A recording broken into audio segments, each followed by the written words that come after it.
And I'm Andrew Tran. Our unit coach is Mr. Matthew Oakes, and our teacher is Mr. Richard Clark. Good morning, or it's afternoon now. My name is Kaya Beverly Grant. I'm an attorney here in Reno with Snell. Hello again, Precious Hall, President of Political Science, TMCC.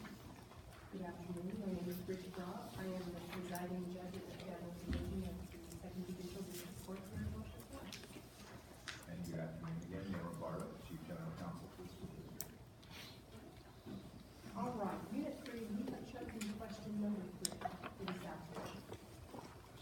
What are the major arguments for and against judicial review? Alexander Hamilton proclaimed in Federalist 78 that, quote, the interpretation of laws is the proper and peculiar province of the courts, end quote. Do you agree or disagree? Why? What are the advantages and disadvantages of an appointed, life-tenured branch of government overturning laws passed by a democratically elected body of government? You may begin. In the 1803 decision, Marbury versus Madison, Chief Justice John Marshall argued that it is emphatically the province and duty of the judicial department to say what the law is. If two laws conflict with each other, the courts must decide on the operation of each. This is the very essence of judicial duty. By stating this, Justice Marshall declares that it is the responsibility of the Supreme Court to interpret laws and determine whether they are constitutional. This ability, along with the political isolation of life-tenured judges, allows for the courts to act as a watchman over American democracy and the making of experienced decisions. In his first inaugural address, President Abraham Lincoln responded to the use of judicial review in Dred Scott v. Sanford, stating if the Constitution is irrevocably fixed by decisions of the Supreme Court, the people will have ceased to be their own rulers. Lincoln feared this power being given to an undemocratically elected group of people. Another argument against this province of the courts was given in Anti-Federalist 78, when Brutus argues judicial review should ultimately rest with the people or in state governments. Article 6, Clause 2 of the Constitution states that the Constitution and the laws of the United States shall be the supreme law of the land. The ambiguity of laws made in pursuance of the Constitution can be used as a legislative weapon of abuse. Judicial review makes a protection for the people from these laws and acts as a watchman against legislative abuse. As Alexander Hamilton asserted in Federalist 78, the courts were designed to be an intermediate body between the people and the legislature. Without the power of judicial review, there would be no checks and balances on lawmaking. The interpretation of laws would be left up to the other branches, which would allow flexibility and possibility for tyranny. Thus, we agree with Hamilton's statement, since the interpretation of laws needs to be left up to the other branches. Because justices are not elected directly by the people and allowed to rule during good behavior, arguments have been made that this branch is undemocratic. In 1820, Thomas Jefferson remarked in a letter to William Jarvis that our judges are as honest as other men and not more so. They have the same passion for party, for privilege, and for power. But they are in office for life and not responsible to the elected control. Despite Jefferson's argument, federal judges are still subject to elected control through impeachment under Article 2, Section 4 of the Constitution. Although the nominations are not as frequent, judicial appointment must be confirmed by the two other democratically elected branches. Through life tenure, Supreme Court Justice Oliver Wendell Holmes' statement holds true, that the life of the law has not been logic, it has been experience. Life tenure enables justices to act as a watchman, making decisions based on precedents and constitutionality of laws rather than their own partisan interests. A disadvantage of life tenure is that as justices grow older, they may grow out of touch with the issues brought to them. The average age of a district judge is 61, and before the appointment of Gorsuch and Kavanaugh, the average age of a Supreme Court justice was 69. Although this may lead to judicial bias due to a lack of understanding new technology, judges are expected to rule on precedent and constitutional application. So the experience these judges have should counter any supposed limits to their knowledge on certain subjects. Allowing life tenure ensures productivity of the judiciary and makes judicial review a powerful check on the other branches of government. In the spirit of Federalist 78, John Marshall asserts that it is the duty of the judiciary to decide upon the meaning of the Constitution according to the natural and obvious meaning of the words, and according to the spirit and intention of it. Thank you. So the Constitution does not mention judicial review. How and why has it become an accepted idea? Judicial review was largely based on precedent in English law as well as mentioned in Federalist 78. In English law, we can see judicial review in cases such as the Dr. Bonham case. And in Federalist 78, Hamilton, of course, makes the argument that the Supreme Court needs to have this power in order to check the other branches of government. I disagree with my colleague Hannah, and I also kind of disagree with the premise of the question. I would say that the vesting clause of the Article 3, Section 1, which vests judiciary power into one Supreme Court, was based on the precedent set by Dr. Bonham's case. So when they said judiciary power, judicial review was one of those powers. Adding on to my colleague, also in Article 3, Section 2, it says that in all laws arising under this court, so basically, yes, it doesn't state judicial review, however, that is how we've come to interpret the Constitution to have this power in the judiciary branch.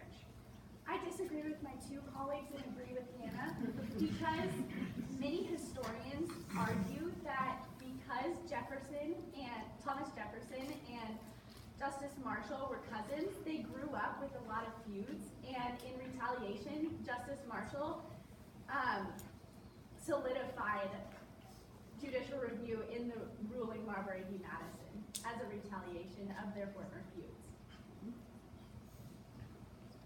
In what circumstances, if any, should the national judiciary have the power to declare state laws unconstitutional? I would say in most cases, actually, the duty of the judiciary in and of itself is to interpret those laws. This was actually a precedent also set by Martin versus Hunter-Lizet, where they determined that state law is actually inferior to the rulings of judicial review. Adding on to my colleague, also in Hilton v.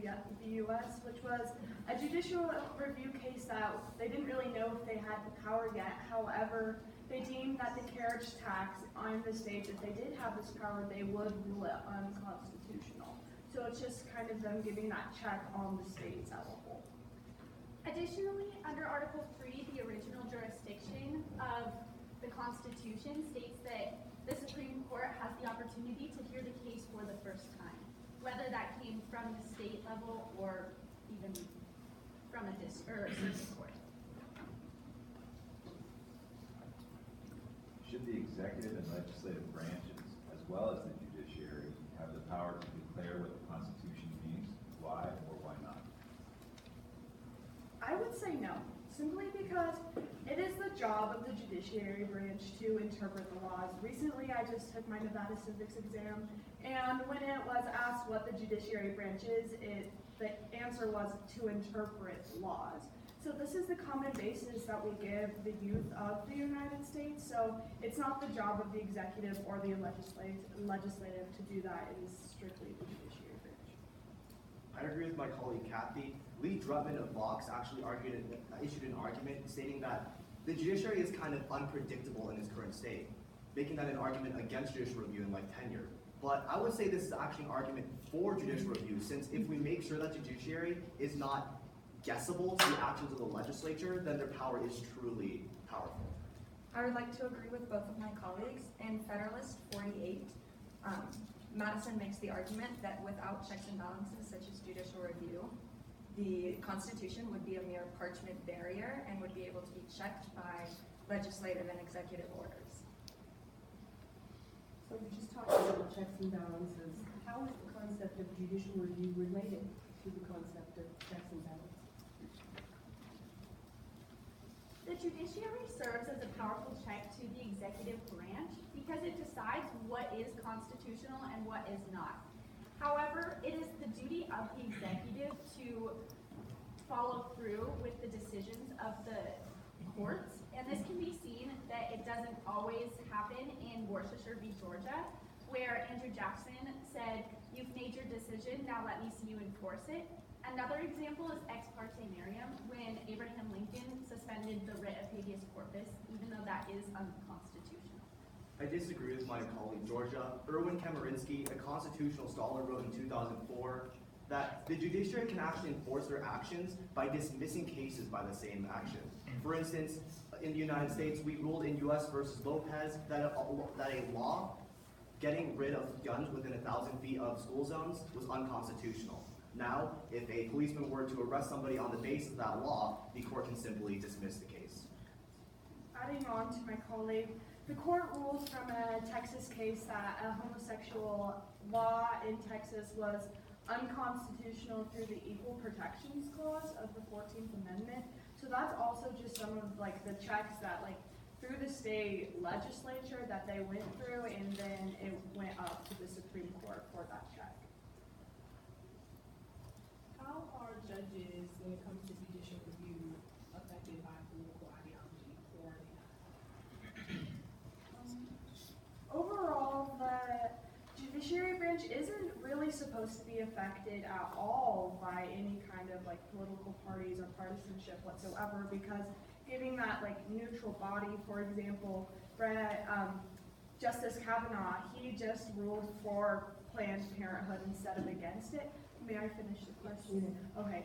Just ruled for Planned Parenthood. So most people thought that he was going to be this conservative body, but then we saw through this like activism that he actually went for this Planned Parenthood and just putting that balance into. May I correct something in my colleague's statement? Justice Kavanaugh actually decided, based on the rule of 4, he was the deciding vote to not hear a case that would have questioned the constitutionality of including Planned Parenthood in Medicaid. Thank you.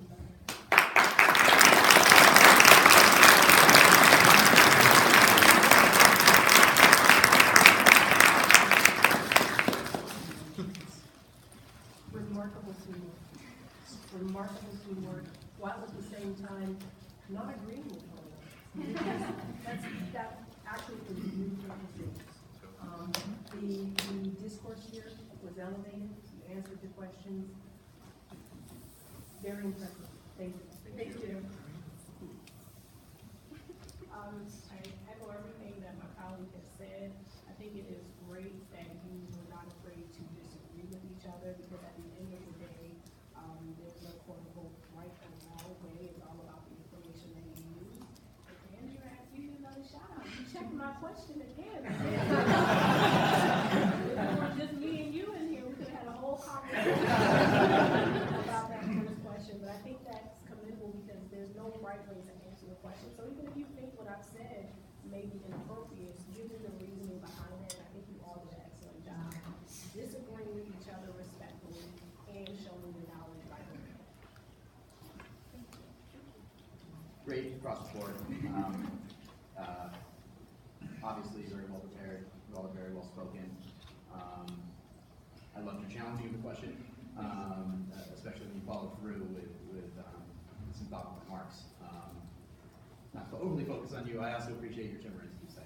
You guys have obviously really done some thorough digging here. So And by the way, that's how you say his name? Chemerinsky. Sorry. Yeah, that was a good one. I took a barbering class, that's all right. Anyway, very good job. I don't really have much to add. I agree with everything everyone else said. I thought it was interesting how you disagreed, but you really put the thread between your arguments. You actually are agreeing just in different ways. This was really, really well done. I enjoyed it. I have nothing else to add. Good job. Thank you.